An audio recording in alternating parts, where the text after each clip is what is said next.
সংস্কার ও নির্বাচনের প্রস্তুতি একই সঙ্গে চলতে থাকবে। রাজনৈতিক আয়োজন নিশ্চিত করাই অন্তর্বর্তী সরকারের লক্ষ্য।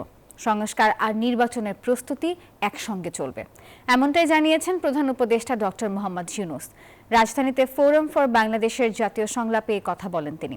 সরকার প্রধান আরও বলেন, সংস্কারের মহাযজ্ঞে সবাইকে অংশ নিতে হবে।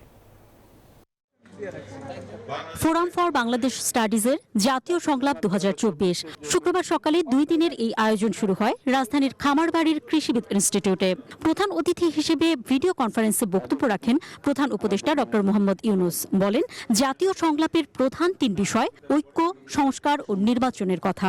সংস্কারের যে মহান দায়িত্ব ঐতিহাসিক কারণে আমাদের কাছে এসে গেছে, এই দায়িত্ব আমাদের প্রত্যেককে, প্রতি নাগরিককে, রাজনৈতিক দলকে, প্রতিটি সামাজিক, অর্থনৈতিক, ব্যবসায়িক এবং ধর্মীয় জনগোষ্ঠীর প্রত্যেককে দৃঢ়তার সঙ্গে সংস্কারের মহাযজ্ঞে আনন্দের সঙ্গে ঝাঁপিয়ে পড়তে হবে।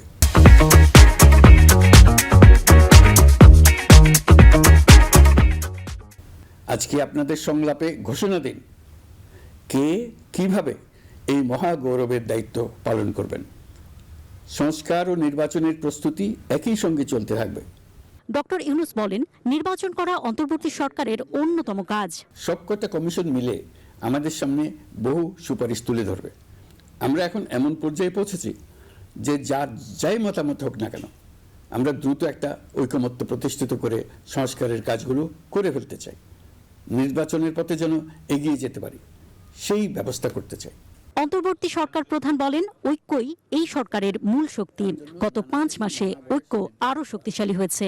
এমন ঐক্যনীতি গড়ে তুলতে হবে যা সম্পদ ও সুযোগের বৈষম্যহীন সমাজ গড়ে তুলবে। নাগরিকের পক্ষে মতামত স্থির করা। অন্তরা বিশ্বাস, নিউজ 24, ঢাকা।